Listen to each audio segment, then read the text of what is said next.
इस कहानी को सुनने के बाद शायद आप भी चुड़ैल के अस्तित्व पर विश्वास करने लगेंगे। डरा देने वाली एक भयानक कहानी। हेलो दोस्तों, welcome to my set in Sunday family.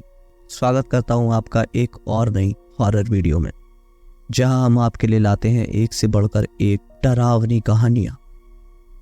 ये उस वक्त की कहानी है जब मैं गांव में अपनी दादी के साथ रहता था।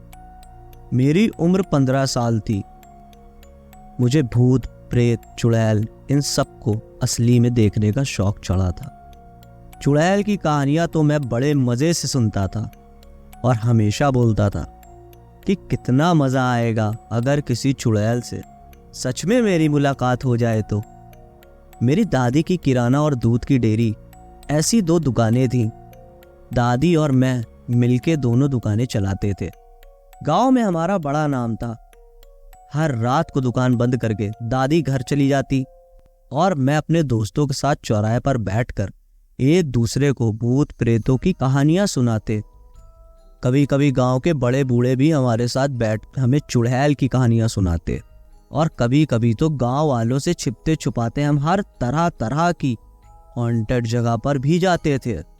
इन सब में सबसे आगे मैं होता था। मुझे उन अमानवीय शक्तियों को ललकारने का बड़ा शौक था। पर मेरी जिंदगी में एक दिन ऐसा आया कि मुझे एहसास हो गया कि मैं कितनी बड़ी मुसीबत को बुलावा दे रहा था। उस रात दुकान बंद करके दादी घर पर चली गई थी और मैं दोस्तों के साथ दुकान की सीढ़ियों पर ही पंचायत लगा के बैठ गया था। मेरे एक दोस्त बाबूलाल ने चुड़ैल की एक सच्ची घटना बताई। पड़ोसी के गांव वाले कुछ लोग हफ्ते भर पहले रात को जंगल से लौट रहे थे। उसी वक्त उन पर एक चुड़ैल ने हमला कर दिया था।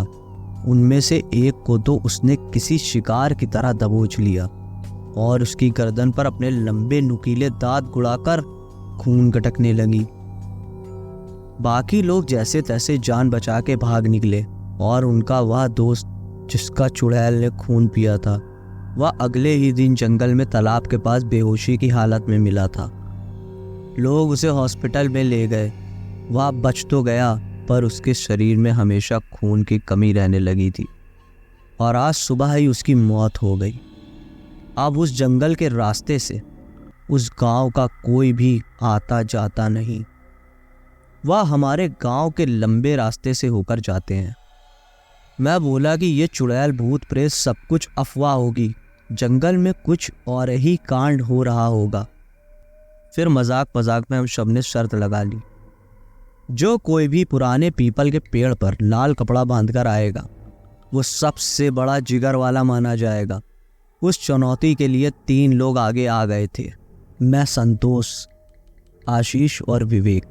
और दूसरे ही दिन रात को दुकान बंद करने के बाद सब ने घर पे बोल दिया था कि दोस्त का बर्थडे है, थोड़ा लेट आएंगे। और फिर मैंने एक लाल रिबन जेब में रख ली और विवेक की मोटरसाइकिल पर हम रात के 9 बजे निकले और बाकी दोस्त जंगल की सीमा रेखा के पास खड़े रहे। आशीष मोटरसाइकिल चला रहा था। उस दिन चांदनी रात थी, इस वजह से आसपास का नज़ारा ठीक ठाक दिख रहा था। तीनों को डर भी लग रहा था, पर बात अब इज्जत की थी, इसलिए वह काम करना ही था। आशीष मोटरसाइकिल चलाने में उस्ताद था, इसलिए जंगल वाले रास्तों पर बाइक हर बार वही चलाता था। हम जंगल के बीचों बीच पीपल के पास पहुंचे। मैं बाइक से उतरा और विवेक मुझे टॉर्च लाइट का फोकस दिखाने लगा। मैंने लाल रिबन निकाली और जाके पीपल की टहनी को बांध दी और जब मैं पीछे मुड़ा तब एक नुकीले पत्थर से ठोकर लग के मुंह के बल गिर गया। मेरे पैर में गहरी चोट लगी और खून पानी की तरह बहने लगा। मेरे दोस्त ने मुझे सहारा देकर बाइक पर बिठाया। फिर हम गाड़ी स्टार्ट करके गांव की तरफ निकल पड़े। बस थोड़ी ही दूर गए थे कि पीछे किसी की गुर्राने की आवाज आई। आशीष ने मोटरसाइकिल रोक दी और हम तीनों ने बाइक पर ही बैठे बैठे पीछे मुड़ के देखा और उस वक्त जो नज़ारा हमारी आंखों के सामने था उसे देखकर कुछ समय के लिए हमारे दिल धड़कना, नाक सांस लेना भूल गए। क्योंकि मेरा खून जिन पत्थरों पर गिरा था उन पत्थरों को एक औरत एक एक करके चाट रही थी। वह औरत पूरी तरह खून से नहाई हुई थी। सिर्फ उसकी आंखों की सफ़ेद पुतलियां दिख रही थी। खून चाटते वक्त वह हमारी तरफ ही देख रही थी। तभी अचानक उसने पत्थर फेंका और हमारी तरफ झपट पड़ी और फिर आशीष ने किसी रेसर की तरह बाइक भगाई। मैं उसे देखने के लिए पीछे मुड़ा था। वह औरत 4 पैरों पर किसी नरभक्षी भेड़िए की तरह हमारा पीछा कर रही थी। एक पल के लिए तो उसने हमें पकड़ ही लिया था, पर किस्मत से आशीष के हाथ में बाइक थी। उसने गाड़ी 80 या शायद 90 के स्पीड से भगाई थी और जब हम जंगल की सीमा के बाहर आ गए तब ना जाने वो भयानक चुड़ैल कहीं गायब हो गई।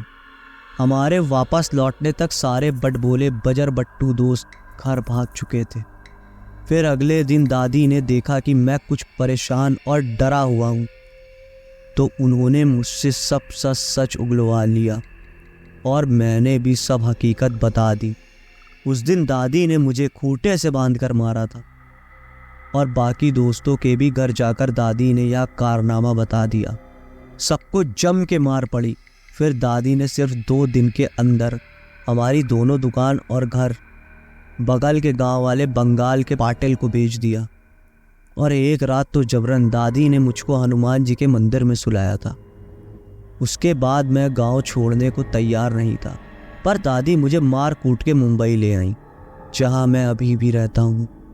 कुछ दिनों बाद जब सब नॉर्मल हो गया, फिर मैंने दादी से गांव छोड़ने का कारण पूछा। तब दादी ने मुझे बताया कि पत्थरों पर गिरा हुआ मेरा खून चाटने वाली वह औरत एक रक्त पिशाचनी चुड़ैल थी और अब उसको मेरे खून का चस्का लग गया है। अभी भी वह चुड़ैल मेरी तलाश में भटक रही होगी, इसलिए मेरी सुरक्षा के लिए दादी ने गांव छोड़ने का निर्णय लिया। लेकिन दादी के कहने के अनुसार अगर वह रक्त पिशाचनी चुड़ैल आज भी मुझे ढूंढ रही है, तो आपको क्या लगता है, क्या वह मुझे यहाँ पर भी ढूंढ लेगी? दोस्तों, अगर आपको कहानी अच्छी लगी हो तो हमें कमेंट करके ज़रूर बताएं और हमारे वीडियोस को ऐसे ही लाइक और शेयर करते रहें। मिलते हैं अगली नेक्स्ट हॉरर वीडियो में। तब तक के लिए गुड बाय।